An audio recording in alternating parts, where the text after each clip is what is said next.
Драги гледачи, наша денешна тема со доктор Александар Гацов нам огромно задоволство зборуваме за денес за најмалите, односно воспаление на уво кај децата. Кои се причините, како да препознаваме детенце кое што страда од уво, дали може да се спречи и кои се лекувањата доколку се појави нели болка во увото во домашна атмосфера.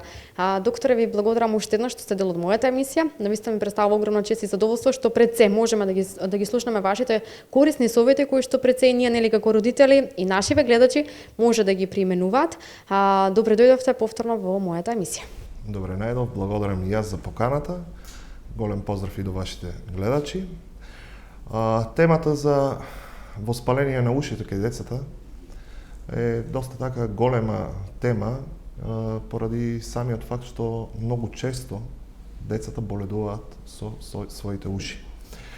Воспалението на ушите може така најопшто за нашите гледачи да го разделиме воспаление на надворешното уво, воспаление на средното уво и соодветно воспаление на внатрешното уво. И соодветно сите овие може да бидат разделени на остри и хронични воспаленија. Воспалението на надворешното уво кај децата не е толку често среќавано како диагноза, повише се среќава кај возрастните луѓе. И затоа ќе се задржиме на воспалението на средното уво кај децата како симптоми и како диагноза и терапија соодветно на ова заболување. Чисто статистички погледнато е многу важно затоа што според Американската асоциација на оториноларинголози и хирурзи на глава и шија, околу 90% од децата во својот живот барем еднаш имаат боледувано од воспаление на средното уво или средниот ити. Од 0 месечна возраст, од самото раѓање до 1 годишна возраст, околу 70% од децата имаат боледувано од уво и тоа најчесто останува недиагностицирано. За жал.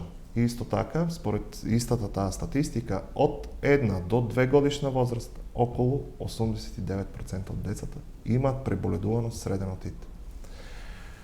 Статистиката ги опфаќа исто така и така наречените рецидиви или чести боледувања, т.е. повише од 3 пати боледување со воспаление на средното уво и е установено дека кај децата во американската популација околу 30% имаат хронични отити, кои што нели така како терапија веќе налагат различен пристап. И обично кога конзервативната нема да даде ефект, веќе се преминува на оперативно лекување. Кои се причините најчесто и зошто децата почесто боледуваат отколку возрастните луѓе?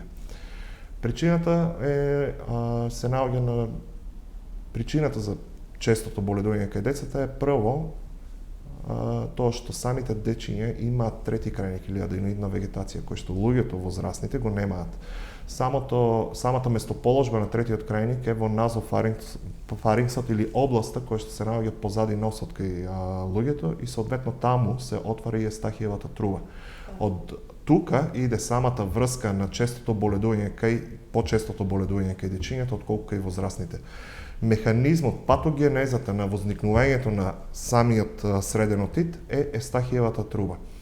Нејзината функција е да го вентилира средното уше и соодветно да го израмнува притисокот со надворешната средина. Кога по некаков начин ќе има нарушување на нејзината функција, тогаш веќе имаме претпоставка за среден отит. Средниот отит кај дечињата исто така почесто се појавува заради самата естахиева труба, кај нив е похоризонтално расположена отколку што кај возрастните и соодветно самата инфекција полесно преминува во средното уво.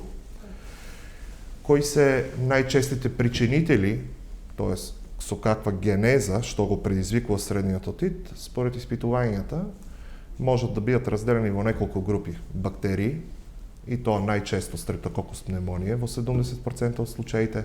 Втората е Haemophilus influenzae и Moraxella. Друга причина може да бидат во 30% од случаите и алергиите. Во последно време дури мислам според мене дека тој процент е поголем заради тоа што самите алергии земаат се поголем и поголем замав кај луѓето. И другата причина која што може да предизвикува средниот отит, тоа се вирусите. дури вирусите, те сами навлегуваат во средното уше, поради тоа што се многу мали и ја преминуваат крвната бариера без проблем. Како симптоматика кај дечињата, најсигурниот симптом тоа е болка.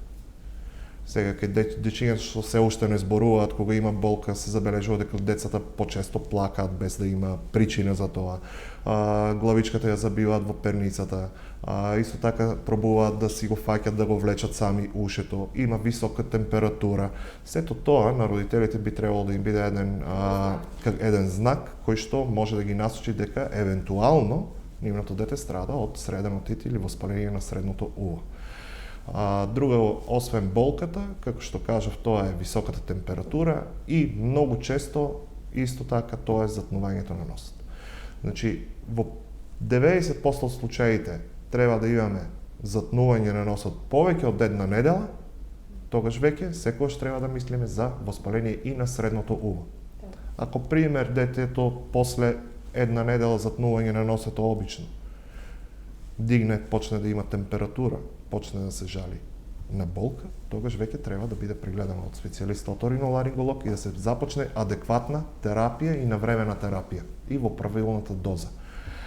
Важно овде да одбележаме кај нас многу често среќавано е детето кога го боли уво да се стават антибиотски капки во ушите. Тоа не е правилно и во современото време не се прифаќа и тоа е така затоа што, како што одбележав уште од почеток, најчесто станува прашање за воспаление на средното уво. Кога ставаме капки во ушето, тупанчето е бариера, не дозволува на капките да преминат во средното уше.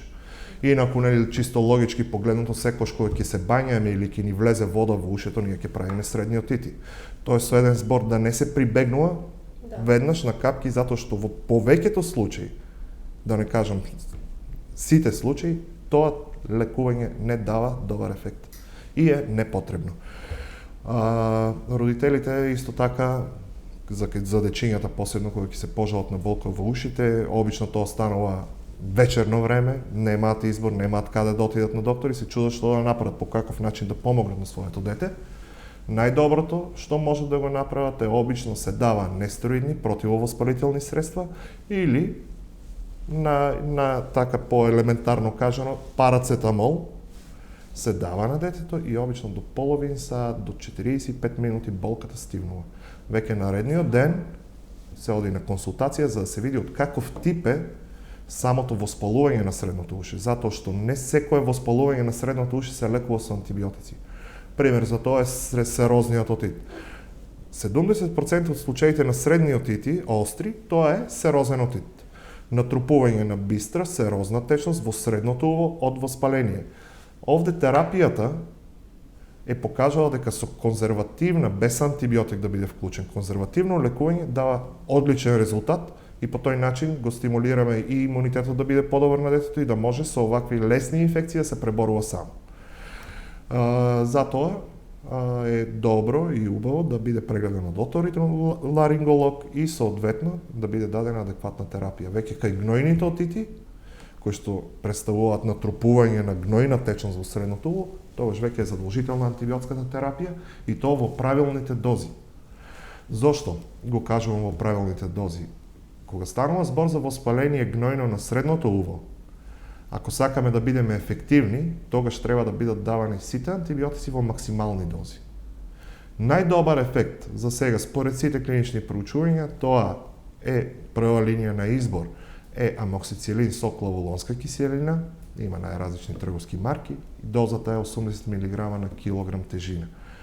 Ако има алергија на пенцилините, тогаш втора линија се даваат цефалоспорини, кој што минимумот е околу 30 мг, сега за различните цефалоспорини различно, а пример да збориме за цефуроксим, правилната доза е 30 мг на килограм тежина кај детето. Така да, мојата препорака кон родителите ќе биде секогаш да бидат со повишено внимание, со поголемо внимание спрема тоа дали има детето затнување на носот или не. И ако веќе е имало отит и е преболедувало отит детето, да се внимава за наредни рецидиви, затоа што рецидивите на острите средни отити доведуваат до така наречениот хроничен, серозен отит, кој што До поголем проблем. или хронични гнојни, до поголем проблеми, соодветно веќе тука лекувањето е покомплексно. Не можеме да лекуваме само со конзервативна терапија, во повеќето случаи се треба и се прави и оперативно лекување кај децата. Сега, доколку тоа често се повторува, кои се методите и начинот на лекување? Така. Ако често се повторува, методите најчесто пробуваме конзервативно лекување симптоматско. Тоест се даваат така противоточни средства. Во тој број ќе ги броиме капките за нос, кои што нели така го отзатнуваат самиот нос, а исто така и отворот на естахиевата труба. Другото кое што го даваме тоа се антихистамини или противоалергиски сирупи и таблетки, затоа што тие имаат исто така изразен противооточен ефект. Тоа е причината да бидат давани, а не затоа што детето има алергија. Другото кое што се прави е физиотерапија. Физиотерапијата има така добар ефект кога станува збор за чести воспалување на средното уво и родителите треба да бидат упорни во тоа лекување, тоест не дава ефекта одма, а треба малку време да се прави почесто и по никаков начин да не се дозволува, нели, целата терапија е насочена да се стигнува до затнување на носот и неможност за дишење преку носот кај детето, затоа што тоа може да доведе до повторно до отит. Веќе ако имаме изострување на состојбата, пример, еден серозен почнува да станува гноен поради различни воспалителни промени, тогаш веќе во терапијата се вклучува обавезно и антибиотик, како што кажавме, во правилните дози. Така, другото кое што така сакам да одбележаме кога станува збор за гнојни отити кај дечињата, многу често се почнува една антибиотска терапија која што продолжува по 15-20 дена и ефектот го нема, не доаѓа. Тогаш во тој случај се прибегнува до, да го кажеме, оперативно лекување или манипулација која што е наречена парацентеза. Парацентезата што представува? Со игла, специјална нормално, под отомикроскоп, т.е. под многу добра контрола, кај детенцето и под локална анестезија се прави една мала дупка на тупанчето, мала инцизија и гнојната течност од средното уште се елиминира со аспиратор. Тоа има многу добар ефект и го решава проблемот со гнојниот отит за кратко време и е многу по-ефективно. Исто така треба да обрнуваме внимание и на симптомот кој што кај децата е намалување на слувот. Зошто ако децата боледуваат често од средниот отит и често имаат намалување на слувот, или кај хроничните серозни отити тоа намалување е нон-стоп, веќе децата се во таква возраст, малите посебно кои што учат зборови, научуваат нови работи, почнуваат да ги научуваат грешка, родителите забележуваат дека соодветно слушаат, гледаат телевизија со многу силен звук. Сето тоа е проблем кој што понатаму ќе даде лош резултат и затоа е убаво да се обрнува внимание на ушите кај децата. Кај нас исто така за слувот специјално се уште не е воведено во нашата држава како задолжително испитување. После раѓањето кај децата, насекаде во Европа се прави така наречените отоакустични емисии.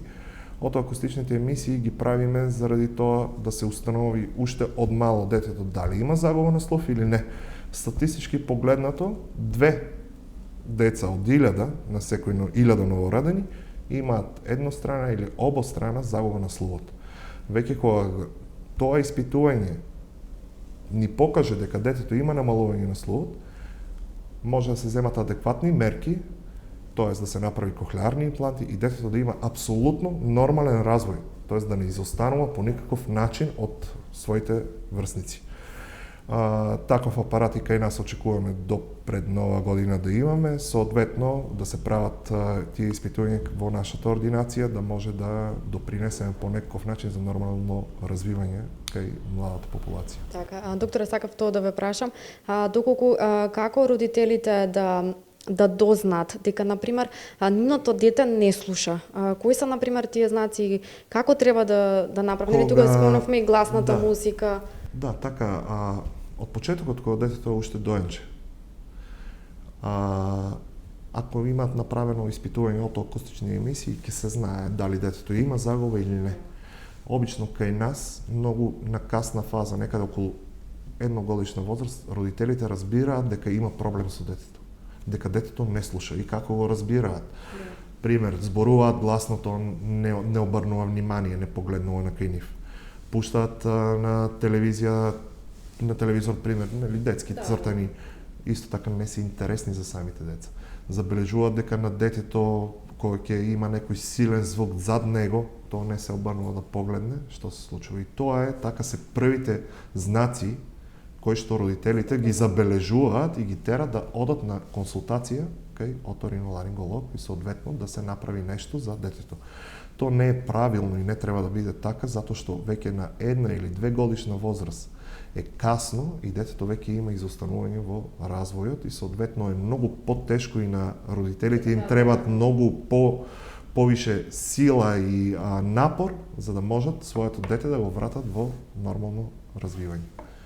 Се ставаат кохлеови импланти, но соодветно ако не се стави на време, има после покасно забавување во самиот развој на детето. Така, докторе, ние знаеме колку може да биде силна болката во увото, нели, ние возрастните. Знаеме, нели, дека и детето секако го боли. Што да направиме во тие ситуации за да го смириме? Веќе така дадов еден одговор на ова прашање, најдоброто нешто кое што може да направат родителите, исто така и да не паничат, и другото е да се дава нестероидно противовоспалително или еден парацетамол, кај возрастните може и кај децата исто, аналгин, кои што имаат освен противовоспалителен ефект и антипиретичен, имаат и аналгетичен ефект. Тоест болката за околу половина час до 45 минути ќе намали и соодветно ќе можат да закажат и да бидат прегледани од оториноларинголог за да се започне правилно лекување кај децата и возрастните исто. Сепак, нели, најмалите се секако најважни, нивното здравје е пред се и треба да обрнеме внимание на оние ситници и на сето на кои што вие го кажавте, сите оние корисни совети. Јас се надевам дека ќе ги применуваат и дека го задрживме вниманието на нашите гледачи. Ви благодарам уште еднаш за ова одлична соработка и за овие одлични совети.